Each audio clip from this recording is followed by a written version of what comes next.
DD Tamil தொலைக்காட்சி நேயர்கள் அனைவருக்கும் அன்பான வணக்கம்.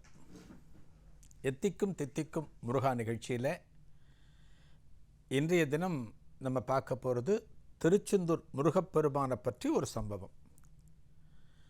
இந்த திருச்செந்தூர் முருகப்பெருமானை பற்றி நிறைய சம்பவங்கள் இருக்குது, அப்பப்போ நம்ம பார்ப்போம். இந்த திருச்செந்தூர் முருகப்பெருமான் ஆலயத்தில் தினமும் 9 கால வழிபாடுகள். பாருங்கள், ஒரு கோவில் அப்படின்னா 3 கால வழிபாடு, 4 கால வழிபாடு, 5, 6 இருக்குது. இங்கே 9 கால வழிபாடு.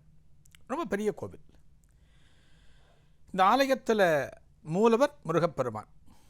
இந்த ஆலயத்தினுடைய உற்சவர்கள் அப்படின்னு பார்த்தா பிரதான உற்சவர்கள் 2 திருமேனிகள் காணப்படுகின்றன.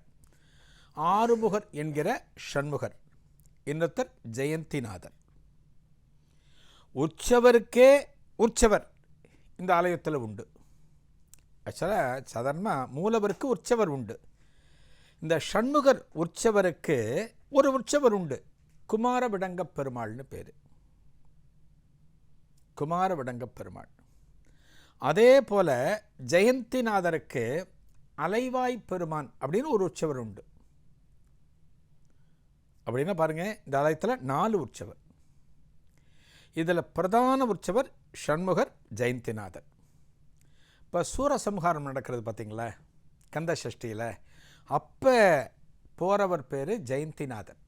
அந்த உற்சவர் தான் அப்போ போவார். ஜெயந்தினா வெற்றின்னு அர்த்தம். அதாவது போரில் கலந்து கொண்டு ஒரு வெற்றியை பெற்றவர் ஜெயந்திநாதர். அவர் தான் அதில் போவார். இந்த ஷண்முகர் உற்சவர் இருக்கார் பார்த்தீங்களா, அவருக்கு எத்தனை சிறப்புகள்லாம் நம்ம சொல்லிக்கிட்டே இருக்கலாம். இந்த ஷண்முகர் உற்சவருக்கு என்னென்ன சிறப்புகள் அப்படிங்கிறத நம்ம பேசிக்கிட்டே இருக்கலாம். அவ்வளோ விஷயங்கள் இருக்குது.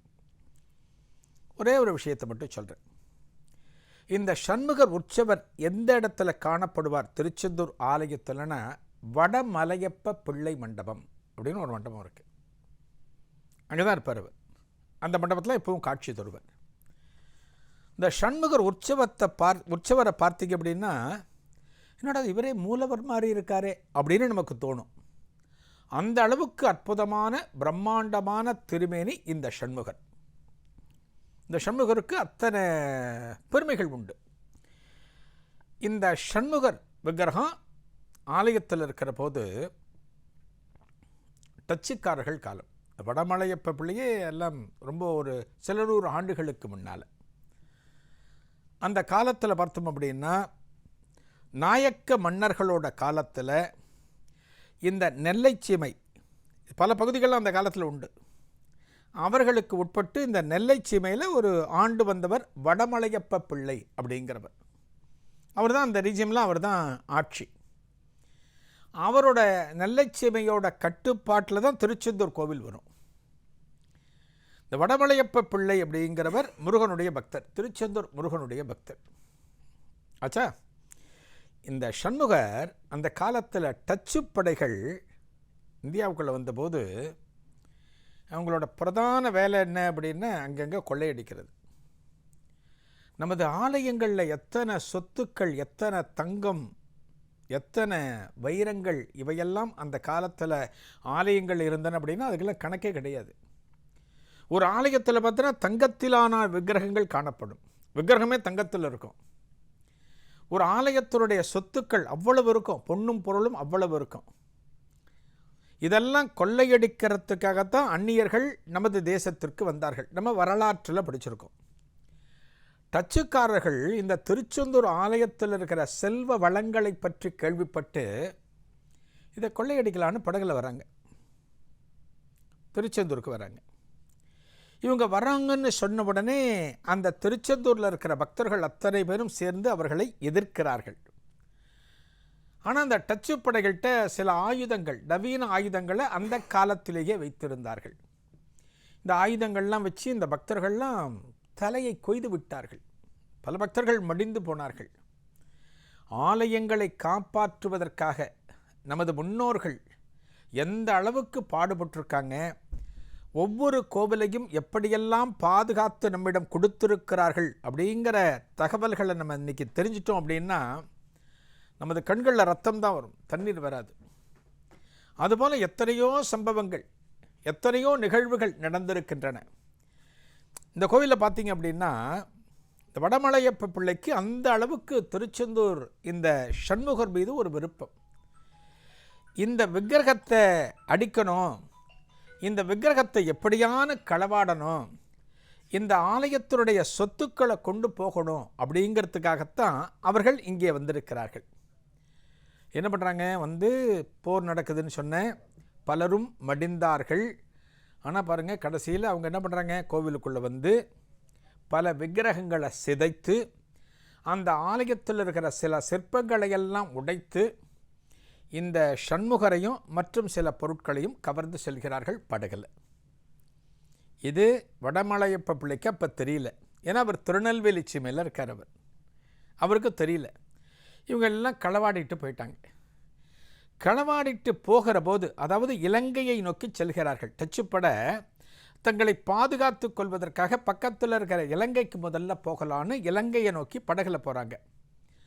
அப்போ பாருங்கள், முருகப்பெருமானுடைய சோதனை, திடீர்னு ஒரு சூறாவளி காற்றானது கடலில் வீசுகிறது. அந்த சூறாவளி காற்றினால் பாதிக்கப்பட்ட படகு இப்படியும் தடுமாறுகிறது. ஒரு கட்டத்தில் இவர்கள் போன படகே மூழ்கிவிடும் போல ஒரு சூழ்நிலை. அப்போ இந்த டச்சுப்படையோட தளபதி என்ன நினைக்கிறான்னா, இந்த சண்முகர் அப்படிங்கிற அந்த விக்கிரகம் இருக்குது பார்த்தீங்களா, அதை பார்த்துட்டு இதுதான் காரணம்னு நினைக்கிறேன், இதனுடைய எடை அதிகம், இவர் தான் ஏதோ சோதனை பண்ணுறார் நமக்கு, அதனால் இவரை தூக்கி நம்ம கடலில் வீசிடுவோம், எல்லாம் சரியாயிடும் அப்படின்னு அவன் சொல்கிறான் தளபதி. அதன் பிறகு என்ன பண்ணுறாங்க, டச்சுக்காரர்கள் சிலர் ஒன்று சேர்ந்து அந்த சண்முகர் விக்கிரகத்தை தூக்கி கடலில் போட்டுறாங்க. கடலில் போட்டாச்சு. இதை போட்ட கொஞ்ச நேரத்தில் சூறாவளி அடங்கி விட்டது. ஒரு இயல்பான நிலைக்கு படகு வந்தாச்சு. அவர்கள் போயிடுறாங்க.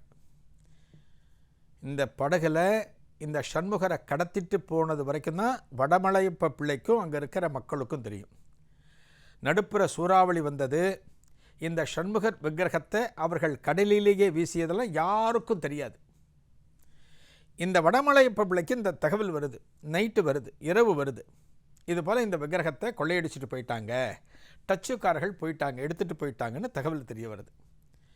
அன்னைக்கு ஆரம்பித்து ராத்திரி தூக்கம் இல்லை, சாப்பாடு இல்லை, ஊன் உறக்கம் எதுவுமே கிடையாது. வடமலையப்ப பிள்ளைக்கு தவித்து போகிறார். ஏன்னா ஒரு பிரதான உற்சவர் போயாச்சு அப்படின்னா, அதுவும் திருச்செந்தூர் முருகனுடைய பக்தர் அப்படின்னா அவருக்கு எந்த அளவுக்கு மனம் வேதனைப்படும், அந்த அளவுக்கு வேதனைப்படுறார்.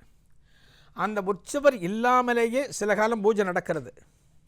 அதன் பிறகு யோசிக்கிறார், எப்படியான இந்த உற்சவரை நம்ம கொண்டு வரணும், இங்கே இந்த பூஜையை நடத்தணும், சண்முகருக்கு வழிபாடு இல்லாமல் காணப்படுகிறதுன்னு சொல்லிட்டு அவர் என்ன பண்ணுறாரா, ஒரு தகுந்த ஒரு ஸ்தபதி ஒருத்தரை தேர்ந்தெடுத்து அந்த விக்கிரகம் தயார் செய்வதற்கு ஒரு வேலையை கொடுக்குறார். அதாவது நம்ம வீட்டிலேருந்து ஒரு பொருள் காணாமல் போனாலும், இது முக்கியமான பொருள்னால் கூட அதனுடைய நினைவு நம்மளோட மனசுக்குள்ளே இருந்துகிட்டே இருக்கும். ஆக எத்தனை நாள் நம்ம வீட்டில் இருந்த பொருள், அந்த பொருள் எங்கே போச்சுன்னு தெரியலையேன்னு ஒரு சாதாரணமான பொருளுக்கே நம்ம மனம் வேதனைப்படுவோம். பல பக்தர்களும் வணங்கக்கூடிய திருவடிவம் சண்முகர். ஏராளமான பக்தர்கள் நித்தமும் அந்த முருகப்பெருமானுக்கு தங்களது வழிபாடுகளை செலுத்தக்கூடிய திருத்தலம் திருச்செந்தூர். அப்படி இருக்கும்போது அவர் இல்லை அப்படின்னா அவருக்கு பூஜை நடத்தணும், அவரை கொண்டு வரணுங்கிறது எத்தனை வெளிப்பாடுகள் காணப்படும். அதுதான் வடமலையப்ப பிள்ளைக்கும் காணப்பட்டது.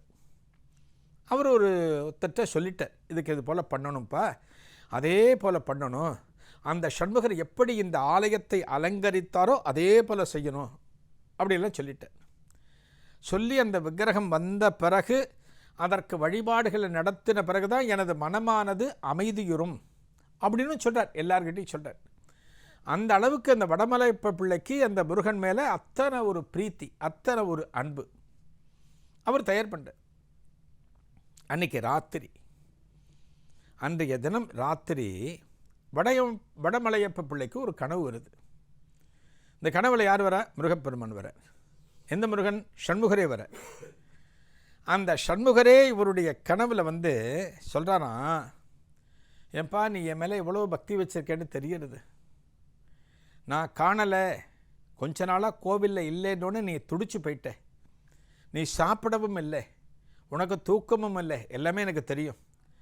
எப்படியான என்னை கொண்டு வந்து வைக்கணும், இவர்கள் கொள்ளையெடுத்து கொண்டு சென்று விட்டார்களே, அந்த பொருளை எப்படி மீட்பது, அதுக்கு வழி இல்லை அப்படின்னு நீ வேறு ஒன்று தயார் பண்ண உக்காந்துட்ட. ஆனால் புது விக்கிரகத்தை நீ தயார் பண்ண வேண்டாம் அப்படிங்கிறார் முருகப்பெருமான்.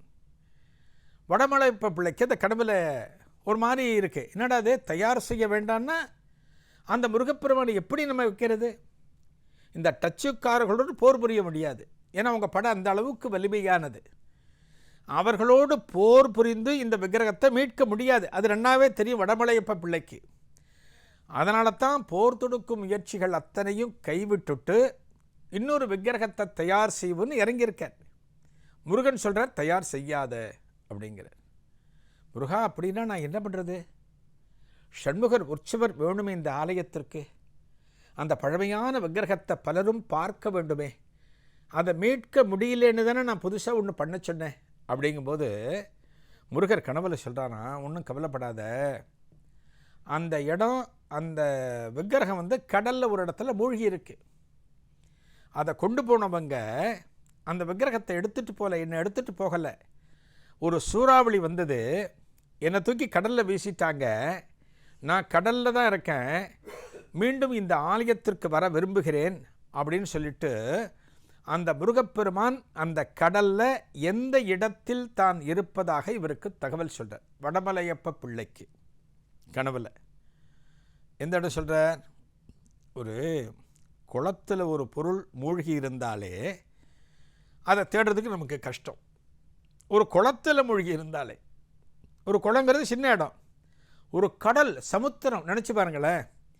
ஒரு சமுத்திரத்தில் அலை இருக்கும், 1008 பட்சிகள் மேலே சுற்றும், எத்தனையோ ஜீவராசிகள் கடலில் இருக்கும். எப்படி போய் கடலில் தேடுறது? அதற்கு முருகப்பெருமான் வழி சொல்கிறார். எந்த இடத்தில் நான் காணப்படுகிறேனோ கடலில், அதற்கு மேலே ஒரு கருடனானது பறந்து கொண்டிருக்கும். எந்த இடத்தில் நான் மூழ்கி இருக்கணும் அந்த இடத்துல எலுமிச்சம்பழமானது மிதந்து கொண்டிருக்கும். உனது படையோடு இதை தேடி இந்த விக்கிரகத்தை கொண்டு போய் நீ ஆலயத்தில் வச்சிடு அப்படின்னு முருகப்பெருமான் உத்தரவிடுகிறார். அடுத்த நாள் என்ன பண்ணுறாராம், வடமலையப்ப பிள்ளை படகுல புறப்படுறார். தகுந்த வீரர்களை அழைத்து கொண்டு கடலுக்கு போகிறார். எந்த இடத்துல கருடன் பறக்கிறதுன்னு பார்க்குறார். கருடன் பறந்து கொண்டு இருக்கிறது, வட்டமிட்டு கொண்டு இருக்கிறது. அந்த இடத்துல எங்கே எலுமிச்சம்பழம் இருக்குன்னு பார்க்குறார். எலுமிச்சம்பழம் மிதந்து கொண்டு இருக்கிறது. படை வீரர்களை அந்த இடத்துல குதித்து உள்ள தேடச் சொல்கிறார். ஷண்முகர் விக்கிரகம் கிடைக்கிறது. அந்த ஷண்முகர் விக்கிரகம் கிடைச்சி அந்த விக்கிரகத்தை கொண்டு வந்து ஆலயத்திலே மீண்டும் வைக்கிறார்கள். தண்ணீருக்குள்ள பல நாட்கள் இருந்த காரணத்தினால அந்த உப்பு நீர் பட்ட தடயங்கள் இன்றைக்கும் அந்த ஷண்முகர் விக்கிரகத்தில் நாம் பார்க்க முடியும். நீங்கள் திருச்செந்தூர் கோவில் போனீங்க அப்படின்னா இந்த ஷண்முகர் விக்கிரகத்துக்கு பின்னாடி இத்தனை கதைகள், இத்தனை சம்பவங்கள் இருக்குது. அந்நியர்கள் இந்த விக்கிரகத்தை கடத்தி கொண்டு போய் இந்த விக்கிரகத்தை கடலில் போட்டு பல காலம் கழித்து இந்த வடமலையப்ப பிள்ளை அதை மீட்டு கொண்டு வந்து ஆலயத்தில் பிரதிஷ்டை பண்ணினதை இன்றைக்கும் நீங்கள் தரிசிக்கலாம். திருச்செந்தூர் போனீங்கன்னா இந்த ஷண்முகரை அவசியம் தரிசியுங்கள். நாளைய நிகழ்ச்சியில் ஒரு புதிய அனுபவத்தை காணலாம். நன்றி, வணக்கம்.